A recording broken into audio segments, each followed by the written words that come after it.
दोपहर का सन्नाटा वैसा था जैसे किसी ने दुनिया को एक विशालकाय शीशे के पिंजरे में कैद कर दिया हो। हवा रुकी हुई थी, पेड़ों की पत्तियां तक नहीं हिल रही थी। आसमान में बादल नहीं, सिर्फ एक चमकदार निर्मम सफेदी थी जो सब कुछ धुंधला कर रही थी। ऐसा लग रहा था मानो सूरज ने अपनी गर्मी से नहीं बल्कि अपनी चुप्पी से सब कुछ जला डाला। मैं अपने पिताजी के पुराने गांव सिलवानी में खड़ा था, उस घर के सामने जिसे हमने 20 साल बाद देखा था। वो घर, उसे देखकर ऐसा नहीं लगता था कि कभी उसमें जान थी। 3 मंजिला हवेली जैसा ढांचा, लाल ईंटों का बना, पर अब वो ईंटें फीकी पड़ गई थीं। उन पर काई की हरी परत छड़ी हुई थी। खिड़कियों के शीशे टूटे हुए थे, जैसे किसी ने उन्हें अंदर से तोड़कर भागने की कोशिश की हो। मुख्य दरवाजा एक भारी काले शहतीर का बना हुआ अधखुला पड़ा था और उसके अंदर का अंधेरा इतना गहरा था कि दोपहर की तेज रोशनी भी उसमें समा जाती थी। पिताजी मेरे पीछे खड़े थे। मैंने मुड़कर देखा। उनका चेहरा, जो आमतौर पर इतना दृढ़ और निर्भय रहता था, अब पीला और झुर्रियों से भरा हुआ था। उनकी आंखों में एक ऐसा डर था जो उम्र से नहीं, यादों से आता है। उन्होंने अपनी धोती के पल्लू से पसीना पोंछा, लेकिन मैं देख सकता था कि उनके हाथ कांप रहे थे। यही है ना पिताजी, दादाजी का घर? मैंने पूछा। मेरी आवाज इस सन्नाटे में अजीब सी गूंजती हुई लगी। पिताजी ने सिर हिलाया, बिना कुछ बोले। उनकी नजरें उस दरवाजे से चिपकी हुई थीं, जैसे वो उन्हें अंदर खींच रहा हो। अरुण, तू यहां मत जाना चाहता था, मैंने तुझे मना किया था, लेकिन अब हम यहां हैं और आपको यह घर बेचना है। इसे देखे बिना कैसे बेचेंगे? मैंने कहा। मेरा नाम अरुण है, 25 साल का, दिल्ली में आर्किटेक्ट। पिताजी ने बुलाया था कि दादाजी की विरासत में मिले इस पुराने घर को निपटाना है। मैंने सोचा था यह एक साधारण काम होगा, एक घर देखना, दलाल को सौंपना और लौट आना। लेकिन जैसे जैसे हम गांव के करीब आए, पिताजी का व्यवहार बदलता गया। वो चुप हो गए। उनकी आंखों में वो भाव आ गया जो एक बच्चे को भूत के किस्से सुनाते वक्त होता है। इसे देखना पर्याप्त नहीं होगा बेटा, पिताजी ने कहा। उनकी आवाज इतनी धीमी थी कि मैं उसे सुनने के लिए आगे झुक गया। इस घर को छूना भी एक बुलाहट है। मैंने एक गहरी सांस ली। हवा में गर्मी के साथ साथ एक अजीब सी गंध थी। पुरानी लकड़ी, सड़े हुए कपड़े और कुछ मीठा सा सड़ा हुआ, जैसे बहुत पुराना फूल जो मरकर भी अपनी खुशबू नहीं छोड़ रहा। चलिए अंदर चलते हैं, जल्दी निपटा लेते हैं। मैंने आगे कदम बढ़ाया। मेरे जूतों के नीचे सूखी पत्तियां चरमराईं। आवाज इतनी तेज थी कि लगा जैसे मैंने इस सन्नाटे को तोड़ दिया हो। पिताजी मेरे पीछे पीछे चले, लेकिन उनके कदम धीमे, झिझक भरे थे। दरवाजे के पास पहुंचकर मैंने रुककर अंदर झांका। सीधा एक बड़ा हॉल था। फर्श पर धूल की मोटी परत थी और उसमें पैरों के निशान, ताजा निशान, जैसे कोई हमसे कुछ ही देर पहले अंदर गया हो। मेरी सांस रुक गई। पिताजी देखिए। चुप! पिताजी ने अचानक मेरा हाथ पकड़ लिया। उनकी पकड़ इतनी मजबूत थी कि दर्द होने लगा। यहां अकेले कदम मत रखना, मेरे पीछे पीछे आ। वो आगे बढ़े, मुझे अपने पीछे खींचते हुए। हम अंदर दाखिल हुए। हवा और भी ठंडी हो गई, बाहर की भीषण गर्मी के बावजूद। यह ठंडक प्राकृतिक नहीं थी, यह हड्डियों में समा जाने वाली नमी भरी ठंडक थी। हॉल के बीच में एक बड़ी सी सीढ़ी थी जो ऊपर जाती थी। दीवारों पर पुराने चित्र टंगे थे, लेकिन धूल और अंधेरे के कारण उनमें क्या है पता नहीं चल रहा था।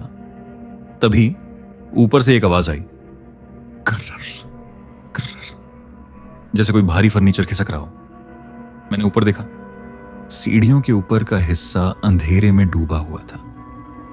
शायद कोई जानवर है, मैंने कहा, अपने आप को समझाने की कोशिश में। पिताजी ने मेरी तरफ देखा। उनकी आंखों में जो अभिव्यक्ति थी वो मैं कभी नहीं भूल पाऊंगा। वो डर नहीं था, वो एक गहरी बूढ़ी हो चुकी पीड़ा थी।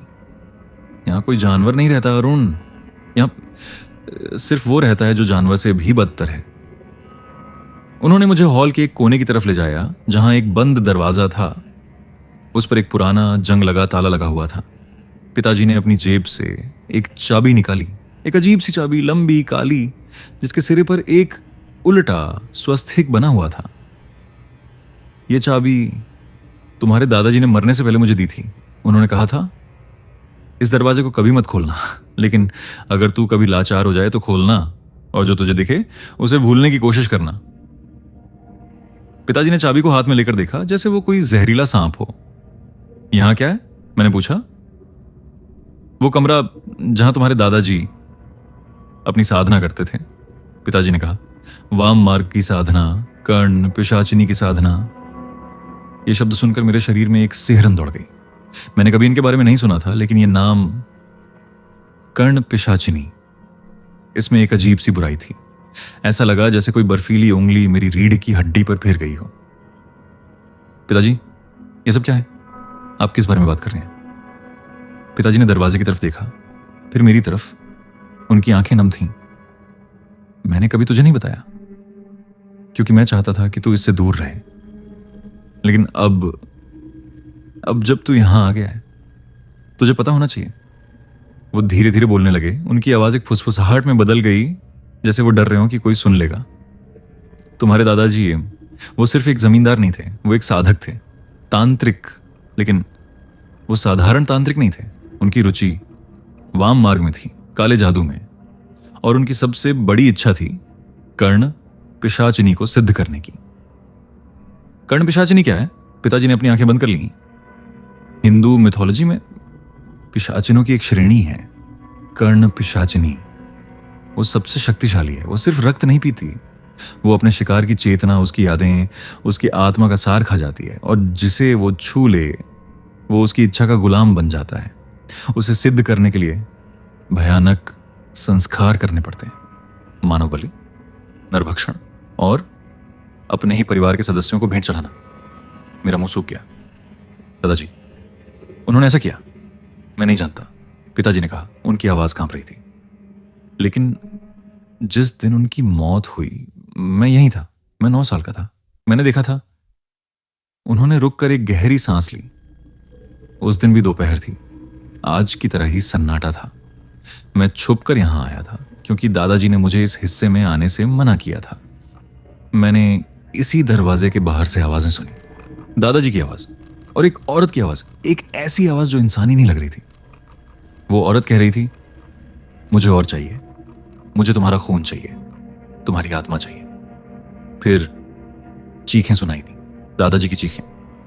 और फिर खामोशी। पिताजी की आंखें खुली हुई थीं, लेकिन वो अतीत में कहीं खोए हुए थे। मैंने दरवाजा खोला। अंदर दादाजी की लाश पड़ी थी। उनकी आंखें खुली हुई थीं, डर से फैली हुई। उनके गले पर निशान थे, लेकिन वो निशान किसी जानवर के नहीं थे। वो इंसानी दांतों के निशान थे, और उनके चारों ओर उलटे स्वस्तिक बने हुए थे। और एक शब्द दीवार पर लिखा हुआ था, खून से, पिशाचिनी। मैं सुनता रह गया। मेरे मन में एक भयानक तस्वीर बनने लगी। फिर क्या हुआ? गांव वाले आए, उन्होंने दादाजी का अंतिम संस्कार किया, इस कमरे को बंद कर दिया और कहा कि यहां कभी ना आना। लेकिन उस रात के बाद से गांव में लोग गायब होने लगे। हर महीने एक व्यक्ति, और हर बार उसके शरीर के पास वही निशान मिलते, उलटा स्वस्तिक। लोग कहने लगे दादाजी ने पिशाचिनी को बुला लिया था, लेकिन वो उसे काबू नहीं कर पाए। और अब वो यहीं है, इस घर में, भूखी, इंतजार कर रही है।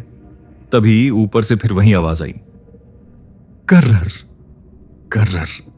इस बार ज्यादा साफ, ज्यादा करीब, जैसे कोई सीढ़ियां उतर रहा हो। मेरी सांसें तेज हो गईं। मैंने ऊपर देखा। सीढ़ियों के ऊपर अंधेरे में कुछ हिला। एक आकृति, लंबी पतली, एक औरत की आकृति। पिताजी, मैंने फुसफुसाया। पिताजी ने भी देखा। उनका चेहरा एकदम सफेद हो गया। चलो अब चलते हैं। लेकिन अब नहीं। पिताजी ने मेरा हाथ पकड़ा और मुझे बाहर की तरफ खींचना शुरू किया। मैंने पीछे मुड़कर देखा। सीढ़ियों पर वो आकृति अब और साफ थी।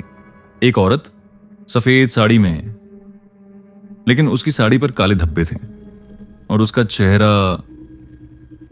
चेहरा अंधेरे में छिपा हुआ था। सिर्फ उसकी आंखें चमक रही थीं, लाल आंखें। हम बाहर निकले। दोपहर की चमक ने मेरी आंखों में चुभन पैदा कर दी।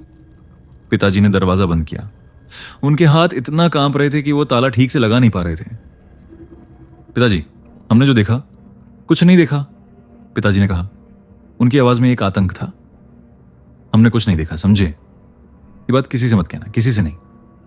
लेकिन मैं जानता था कि हमने कुछ देखा था, और वो कुछ अब भी उस घर के अंदर था, उस सीढ़ी पर खड़ा था, हमें देख रहा था। हम गांव वापस चले। रास्ते में पिताजी चुप थे, लेकिन मैं उनकी आंखों में वही प्रश्न देख सकता था जो मेरे मन में था। क्या दादाजी वाकई कर्णपिशाचिनी को बुलाने में सफल हो गए थे? और अगर हां, तो वो अब भी वहीं है, भूखी, इंतजार कर रही है। उस रात जब हम गांव के एक रिश्तेदार के घर में सोने के लिए लेटे, तो मैं सो नहीं पाया। हर आवाज पर मेरी आंखें खुल जाती, हर परछाई मुझे वो आकृति दिखाई देती। और जब मैं आखिरकार नींद में डूबा तो सपना आया। मैं उसी घर में था, सीढ़ियों के नीचे खड़ा था, और ऊपर सीढ़ियों के ऊपरी छोर पर वो औरत खड़ी थी। अब उसका चेहरा साफ था, वो सुंदर थी, लेकिन उसकी सुंदरता में एक भयानक अप्राकृतिक चमक थी। उसकी आंखें लाल थीं, उसके होंठ काले, और उसके दांत नुकीले, लंबे, चमकदार थे। वो मुस्कुरा रही थी। तू आ गया, उसने कहा। उसकी आवाज में एक मधुरता थी, लेकिन वो मधुरता झूठी थी, जैसे मीठा जहर। मैं तेरा इंतजार कर रही थी। तू कौन हो? मैंने पूछा, सपने में भी जानता हुआ कि यह कोई साधारण सपना नहीं है। मैं वो हूं जिसे तेरे दादा ने बुलाया था। मैं कर्ण पिशाचिनी हूं, और मैं अभी भी भूखी हूं। वो सीढ़ियां उतरने लगी, धीरे धीरे। हर कदम के साथ एक आवाज आती, टप टप टप, जैसे पानी की बूंदें गिर रही हों। लेकिन जब मैंने देखा तो वो बूंदें लाल थीं, खून की बूंदें। मैं भागना चाहता था, लेकिन मेरे पैर जम गए थे। वो करीब आती गई, उसकी ठंडक मुझे छूने लगी। उसने अपना हाथ उठाया, उसकी उंगलियां लंबी, पतली, नाखून काले थे। तेरे दादा ने मुझे बुलाया था, लेकिन वो मुझे संभाल नहीं पाए। तू उनसे ज्यादा मजबूत लगता है, शायद तू मुझे संभाल पाए। उसकी उंगलियां मेरे चेहरे के करीब आईं। मैंने आंखें बंद कर लीं, और तभी मैं जाग गया। सुबह हो चुकी थी। मेरा शरीर पसीने से भीगा हुआ था, मेरे गले में दर्द हो रहा था।